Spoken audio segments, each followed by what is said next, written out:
Hello, viewer. Happy 4th. You may say Independence Day, I say 4th. I don't know why. I was raised in Canada, so this next installment I didn't learn a whole lot about, and by not a whole lot, I mean none at all.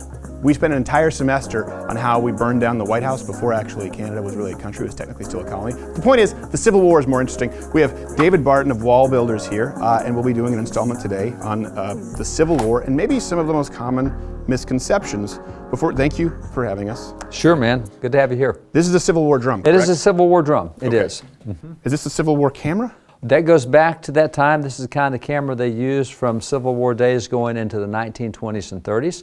Wow. So it would have been the kind of stuff that Brady would have used later to take pictures, famous pictures of Civil War. You should put that on Etsy. Yeah. I wonder what we get for that. Yeah, I don't that's know. exactly. Someone would probably just think like, oh, that's quaint. That Yeah, it almost that's looks right. original. And you have a lot of artifacts here from the Civil War. I guess let's sort of kind of walk people through the Civil War. A lot of folks say, and you hear this argued a lot, the Civil War really didn't have anything to do with slavery. Right. It was about economics, and it was about states' rights, and that's we look back on it more fondly thinking it was about freeing the slaves. Right. Is that accurate? Well, I kind of like to let the documents speak for themselves. Okay. And so when you look at the Civil War, you had 11 states that seceded to become the Confederate States of America. And so these 11 states, when they left the United States, they all wrote a document of secession on why they left. Mm-hmm. And by the way, all of their congressmen from those states gave farewell addresses on the floor of the House and Senate that are public record. Anybody can get them. Constitution requires us to keep records of every speech made.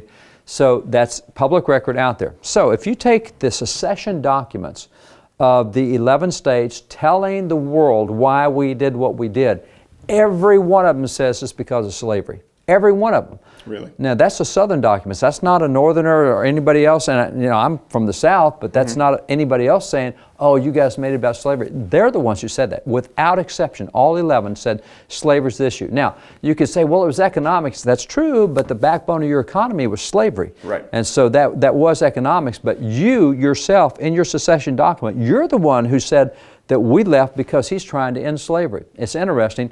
We often hear the Civil War is about states' rights, and the federal government is trying to tell the southern states what to do. Right, and as Federalists, as conservatives, that's an argument right. that would appeal to us to a degree. And so we think that it was all about states' rights, which is interesting that in the Confederate Constitution, to be a member of the Confederate States of America, you are not allowed to end slavery. You had to maintain slavery. It's part of the Constitution. So if it's all about states' rights, what are you doing joining a group that won't let you have the right to decide what to do with that issue? That's a good point. So it really was about slavery, and that's made by their Constitution. Their vice president. Also legalizing pot. They were ahead of their time. That was really big, yeah. That was a big issue back then. Missouri, really big That's right, on that's legalizing right. weed. Well, that's a border state. It was really the deep southern states like Right. Alabama and all those states. Yeah, right. Yeah. So they really had this thing of slavery was the issue according to them, according to their political platforms, according to their own constitutions, and according to their secession documents. What about according to, we have this, I can touch this, correct? Yes. Because I feel comfortable because it's very laminated. According to this man, Abraham Lincoln, if he could have kept the Union without ending slavery, and a lot of people say that that's what he would have done. He felt that it was necessary. So would he have done that? Would he have kept slavery? Well, see, the whole argument all the way up to that By the way, it point- looks a lot more ethnic than you usually think of Abraham Lincoln when you look at that. I mean, he could be Native American, he could be, I don't know, he could be Ukrainian, Uzbekistanian. Yeah. The point is, it's not Daniel Day-Lewis from The Crucible. Not. Okay. It is not. So with Lincoln, leading up to all those years before the Civil War, through the abolition debates, there was no clear consensus that the Constitution prohibited slavery. That pretty much left it to each state. Right. Now, the Founding Fathers, they thought, when they were doing the Constitutional Convention, they all agreed, if you give us 20 years, we're going to end slavery, which is why they put the date at 1808. So 20 years after the Constitution was written, they thought they could get rid of slavery, they could ban the slave trade and be done with it. Even the pro-slavery states. And why did they want to do that? Who would be included in those Founding Fathers who wanted to end slavery? Well, it's interesting that when we did the Declaration of Independence, the longest single grievance in the Declaration was written by Thomas Jefferson, and it said, "We have been trying to end slavery in America and the King won't let us." Because in 1773, you had Rhode Island and you had Massachusetts and Connecticut, you had Pennsylvania all do anti-slavery laws. And in 1774, the King said, no, you're part of the British Empire. We have slavery. You're going to have slavery. So at that point, founding fathers like Ben Franklin and Benjamin Rush and others said, this is not right. We've been trying to free our own slaves. We don't like slavery. We don't want it. Right. And so you'll find that 41 of the signers of the Declaration owned slaves. It's not a question of how many owned slaves. What did they do once they had the right to end slavery? So when we separated in 1776, you'll find that so many of those guys freed slaves, said this is what we've been waiting for. This is why we want to separate from Great Britain. And so the largest grievance in the Declaration is Thomas Jefferson saying, we've been trying to end slavery and they won't let us. Jefferson had been introducing anti-slavery laws in his own state. His state would not allow him to free his own slaves. Right. Not just the British, but his state. So what happened was... Was it Jefferson or was it Washington who freed them at the time of his death? Washington freed them at the time of his death. There was a loophole in the law that was added in 1782 to Virginia law that said, okay, we want people to be free, so when you die, you can free. But even with that, even when you die, you can free your slaves. They never allowed you to free what were called dowry slaves. And dowry slaves were the slaves that came through the wife. So Martha's slaves, George Washington, you can't free Martha's slaves. You can never free a dowry slave. Wow. So Jefferson, by the time it came to Jefferson, the legislature said, what were we thinking about? That was a bad loophole, so they closed the loophole. He didn't even have that loophole at the time of his death. So what happened was Jefferson wrote this anti-slavery piece in the Declaration, and he wrote, because the Declaration says the unanimous declaration, they all agreed that the only thing we'll put in the Declaration is what all 13 states agree on. Jefferson said South Carolina, North Carolina, and Georgia would not agree that slavery was a big issue. And so we had to take that clause out. Right. So the Civil War was a long time brewing. It didn't just come out of nowhere like a lot of people think. But those three states thought that if you give us 20 years, we can be away from slavery. And they probably would have been, because slavery is economically unprofitable. Right. What kept it alive was 1803, the cotton gin comes in, and now a slave can do what 10 slaves used to do, so now I can make money. So it changed the whole economy. Slave economy changed, but there was the belief that by 1808 we can get this done in America. So, and before we move on, what are these here? I see some... These are all Civil War. Oh, and by the way, sorry, I should have said, this is actually the picture that was used, right? That they used... That's what they used to build the Lincoln Memorial. That is the picture that was used for that, and this is the negative that was used for that picture. The photo negative of Abraham Lincoln. Now you're looking at what looked at Lincoln, wow, essentially. So all of this, so all that to say that at the time of Lincoln, slavery was not a settled constitutional issue. Right. Because the Constitution didn't ban it. So his job was to take an oath to uphold the Constitution, which he would have done that if slavery had to be required. He hated it. He was against it. He spoke against it. But when it became clear after the split that I can't save the Union without ending slavery, then that's where he went. Okay. And he did that with this, I assume. Well, this... hit? Yeah. Actually, by the way, is that maybe a little short for you as a crutch? It's little, yeah. It almost is belt height. This came from a black soldier in the... This is a crutch? This is a crutch. That was a black soldier in the Civil War. It actually seems like he was pretty tall. Oh, no, wait, it's a crutch. I was thinking cane. Never mind. Oh, wow. That was tiny Tim. By the way. That was midget Tim. While we're there. It's a far cry from Wilt Chamberlain. Yeah, he would not have been the guy on the basketball team. No, he wouldn't. It was a Canadian guy who invented basketball. While we're there, I want to introduce you to a guy, a very famous guy in Civil War. His name is John Clem. Okay. John Clem, for bravery at the Battle of Chickamauga, newspapers reported that for what he did in that battle, his bravery is so great that Lieutenant Rosecrans saw his bravery on the battlefield and promoted him on the spot from being a private to being a sergeant. Wow. And then General Thomas came in and said, no, I need you on my staff, and made him a lieutenant and put him on his staff, on the general staff. He's 12 years old. What? That is the soldier. So that's his...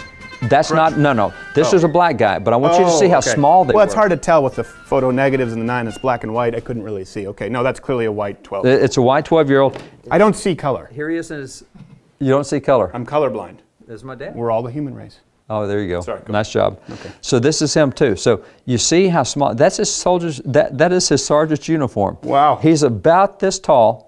And so, I mean, they were small, really small back then. And he was smaller than usual, but they were all pretty small. So this is from the Mass 54th, the movie Glory. Yeah. This is one of the soldiers that was featured, and would have been featured in that movie Glory. Matthew Broderick probably could have actually used that. He probably could. He's about the right height for that. So that is from the Civil War. This is a hand grenade from the Civil War.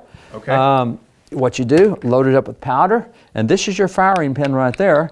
And it looks like a Nerf football. I was going to say we used to have Velcro pads, That's and right. those we would throw That's them right. over the game. Yeah. Well, you would throw this to the other side, and when it hit, it would blow up. And so that was your early hand grenade. Ages 7 and up with that one. Yeah. Well, ages 12 and up. You know, exactly, yes. Ages 12 and up. And these are swim goggles, I assume? Yes, they look exactly like it. They fit you so well. Yeah. Actually, the guys who are using the cannons, this would protect their eyes from all the powder? Cannon fire, yeah. Oh, wow. So that's all the guys in artillery. These are all things related to Civil War. And actually, one of the famous generals in the Civil War was James A. Garfield. Okay. And he was so good at what he did that Lincoln said, I got to have you in Congress. I need help bad.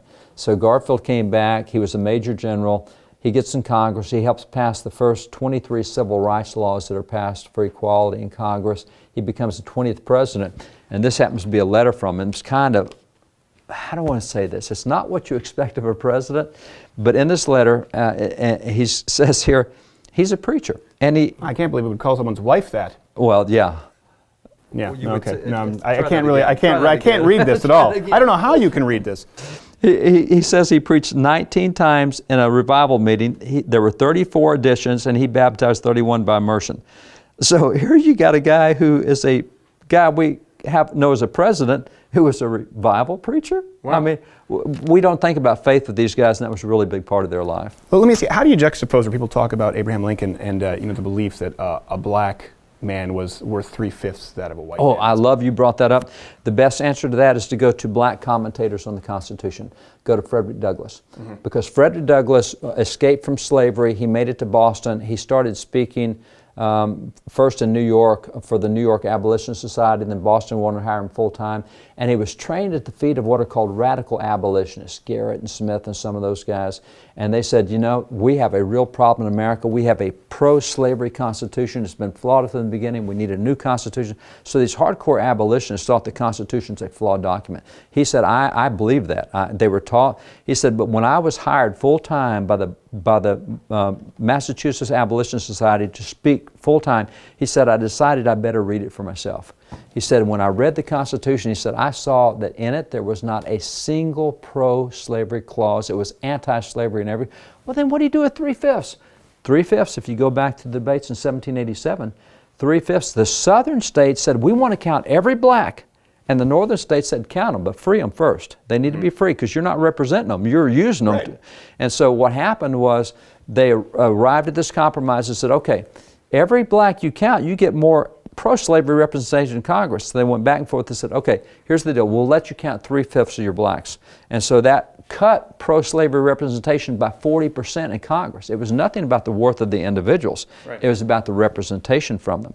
And so when people hear that the Constitution says blacks are only worth 3/5, Frederick Douglass said, I checked it. That's not true. That was an anti-slavery provision to limit that. And how long did that last? It's still in the Constitution today. Well, it was done away with the Civil Rights Amendments, 13th, 14th, 15th Amendment in 1865 through 1870. That's no longer an issue. Right. So They got to it pretty quickly. Yeah. And it was interesting that when they did that, I mean, back in the founding era, it was the anti-slavery founding fathers who came up with the 3/5 clause to put less pro-slavery people in Congress. And does that come with being so close to taxation without representation as well there? Because basically you weren't representing them. That's right. You were counting them, but not you were representing counting them. them, not representing them. And that's what the North said. And by the way, this was a fun debate. They said, you know, you guys in the South, you say that blacks are your property, and you're counting your property to get more pro-slavery reps. So we're going to count our horses and our cows and our chairs and our brooms and And right now someone's going to get mad and say, you're comparing black slaves to horses and cows. That's right. No, we're not. They remove the historical context. You know, for example, you see this sometimes where when you are fighting really bad enemies abroad with foreign policy, sometimes you have to partner or form coalitions with the lesser of evils. Yeah. Sometimes the historical context is, well, why do we have a relationship with Saudi Arabia? Stalin, We're not really World War happy. II. Yeah, exactly. Weren't big fans necessarily of Stalin. The 3/5 was a means to an end to just make sure that they weren't being misrepresented. That's right. And well, I appreciate it. I tried to lay that one up, and you handled it superbly. So I got another one for you here. I'm distracted by the hand grenades. What was this? Was this in case you needed to get rid of your leg and turn it into this? Well, that's right. If you get shot right there, I will promptly take your leg off for you. Careful. And to be a good surgeon. Hepatitis central. Oh yeah, I would say so right now. I wonder what DNA would show if we tested that for blood. But at that point in time, probably not a white guy. May not have been. May not have been. If I could not take your leg off and stop the bleeding within a minute, I could not be a surgeon. So and you're going to get no. That's a horrible incentive. That's a horrible incentive. I want a surgeon to take as much care as possible. Take your time, doc. No, because you get no painkillers. And if I don't do it in under a minute, you will bleed out and bleed to death. So I have to be able to do it, take it off, and stop the bleeding. So this actually is to cut off a leg? This was used to cut off a leg. Oh my God, I was joking. No, this is for real. This is your amputation saw in the Civil War. Children could see that. And you see this coming at you, and you've got no kind of deadening. There's nothing, no anesthesia. So I'm watching. There are actually. Was that because Abraham Lincoln's wife was taking it all? She had the opium going on, right? That is true. That is true. She did have the. She had a lot of depression problems. Yep. A lot of depression problems. Okay, so let me ask. That is absolutely terrifying. I thought it was a little. No, you actually cutting off your leg. Imagine that. Do you just think of how much more intimate battle was back then? In Vicksburg, Mississippi, there's battlefield memorabilia kind of stuff that's there. And one of them is they would cut off your leg, they would give you one of the bullets to bite. And it's where they get biting the bullet. And they have bullets there, they were bitten by guys. The bullet's about that big, and when it's over, it's about that big, and it is as thin as paper, because they just keep biting on it. Were they stupid people? They were shaven, they had leather stropes. Why don't they just bite on leather? Give them lead? I don't know. Okay. They bite the bullet, and there are actually photographs. Number 2 pencil, go to town. That's right. But there are actually pictures of where a surgeon was in the middle of sawing off a guy's leg. It's halfway through, and they all look up and smile for the camera, and then he goes back to sawing again. And the guy who's getting his leg sawed off is actually looking at the camera, smiling for the picture. With a bullet? It's like, oh my. Do you think maybe it started with one guy bit the bullet to show how tough he was, and then no one else thought, I can bite the leather belt? They're like, well, Dennis bit the bullet, so now I got to do it. Otherwise, I'm never going to hear the end of it from the guys that are going to do a movie about them with glory. Yeah. Morgan Freeman's never going to let me live this down. No telling where it came from. Gosh. My gosh. I see that stuff, and I cringe. Think what it was like to live back then. And 620,000 guys gave their lives one side or the other. A lot sacrificed their lives to end slavery. A lot sacrificed their lives to defend a system they didn't really understand. Right. A lot of Southern guys, they weren't fighting for slavery. They're fighting because the North invaded. That's important. That's an important delineation, because I think a lot of people, where they say, well, we see the Confederate flag as a symbol of heritage and we don't see it the way you see it. I think a lot of people from the South don't see it that way, but like the leadership, when they had the opportunity to clarify their position, they made it very clear that they wanted to leave because of slavery. Let me ask you this. This is something we hear a lot about. Young Turks, MSNBC, CNN. It's sort of accepted as a truism, the Southern strategy. So, well, yeah, Abraham Lincoln was a Republican, and if you look back then, Republicans obviously they're the ones about freeing the slaves, and if you look at even the Civil Rights Act, but there was a Southern strategy where it swapped. What do you say to that? Well, it certainly was not that way for the first more than a century. Right. If I take a piece like this is a hit card for the Klan. This shows, and a lynching's a big deal for the Klan. So they have given you now it's kind of their raison d'etre when you really think of it. Yeah. Thank you. 63 names here that need to be taken care of. 63 names. These are all Republican members of the legislature. There are 50 blacks, there are 13 whites. Now, people say, wait a minute, they didn't lynch whites. Yeah, there were 4,800 lynchings. And the 4,800 lynchings that happened with those 4,800 lynchings, 1,300 were white, 3,500 were black. The lynchings were Republicans. Now, the deal was just about any... White Republicans? White Republicans. You couldn't lynch any white because some might be Democrats. But blacks, that's a different thing. Right. So you could go at it that way. And so what you find is when you look after... Once the 13th and 14th Amendment were passed, you could elect blacks to office in the South. And in states like Louisiana, states like South Carolina, Mississippi, you had more blacks than you did whites. So what happens is, for example, the first 137 blacks elected in Louisiana were all Republicans. Right. The first 41 blacks in Texas, the first 190 blacks in South Carolina, the first 99 in Alabama, 112 in Mississippi, etc. So the switching of parties, no, blacks were strong Republicans at that point in time. And they say, well, you know, that started changing in the 60s, the Southern strategy. Strom Thurmond. All right, Strom Thurmond was a Democrat, no question. He ran against Harry Truman because Harry Truman did some really good civil rights stuff, helped desegregate the military. He would not kowtow to the Democrats in his party that were racist, so they ran a Democrat against him, Strom Thurmond, the Dixiecrat Party. So Strom Thurmond runs as a Southern Democrat against, and you know, Harry Truman, I mean, he is from a southern state, a border state. He was raised in a racist atmosphere, but he did the right thing with helping civil rights. And so Strom Thurmond is a Democrat. Well, Strom Thurmond became a Republican. He sure did, and he became a Republican because he changed his philosophy, because he became the first Senate Republican from the South to hire blacks onto his staff as major positions. And so it's not Democrats that did that, it was a Republican who did that. He left the Democrat Party because of their positions. So when they point to Strom Thurmond, you've also got to look at the fact that he also changed his policy positions, and he was no longer he became less racist. He became less racist, and actually he tried to break through the barrier. He had a lot of education, a lot of... Well, you know, I think we're going to do a whole installment because you have so much here on black history. So before we do that... But before we do that, here's what I say. For those who say in the South, I say, okay, let's assume you're right. Let's assume that Democrats switched to the Republican Party. I'm going to take any southern state in the 70s, 80s, 90s. You're going to have 1,000 people elected to office every election. You're going to have your local people, your county people, your others. And it was called the Solid Democrat South for a reason, because Democrats not. So I want you to find me any 10 offices in the South where the Democrats became Republicans and got elected. You just show me 10 out of 1,000. Nobody's shown me more than 2 or 3. Well, you got Strom Thurmond and you got David Duke, and David Duke went back to the Democrat Party. They can show me 2 or 3. Right. Show me, if you're saying that the thing, you got to show me a majority, otherwise your premise doesn't hold up. Yeah. You can't even show me 10 out of 1,000. So this is what people repeat without thinking about it, and there's certainly not evidence enough to prove that it was a shift, what they call the Southern strategy. So the Republican Party is still the party of Lincoln? Yes, I don't think they know that, because I don't think they know what Lincoln believed, and I don't think they knew what the original platform. This happens to be the original Republican platform. That's the very first one. There's only 9 planks in the platform. 7 of the 9 deal with civil rights, equality, making all people equal, equality in pay, etc. That's the original Republican platform, and I'll bet you most Republicans have no clue what it is. This is the second Republican platform in 1860, 17 planks. This is the third Republican platform, compares the Democrats and the Republicans side by side. This is the first platform to call for a constitutional amendment to abolish slavery. So I would say most Republicans today don't know what Lincoln believed, although the platforms tell us what he believed. But no question that Lincoln was anti-slavery. Okay, I guess I was going to say I was going to ask you what you believe the most common misconceived notion of the Civil War was, but I think that we've addressed it in full. It seems to be that a lot of people don't think it was actually about slavery.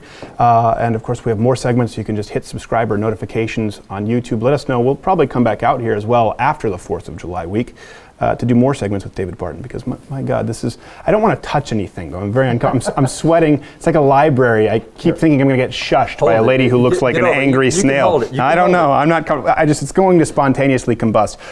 We have the Civil War, we have Second Amendment, First Amendment. Go enjoy those videos, or don't. You don't have to. That's the wonder of the Constitution. You don't have to do anything. Do it.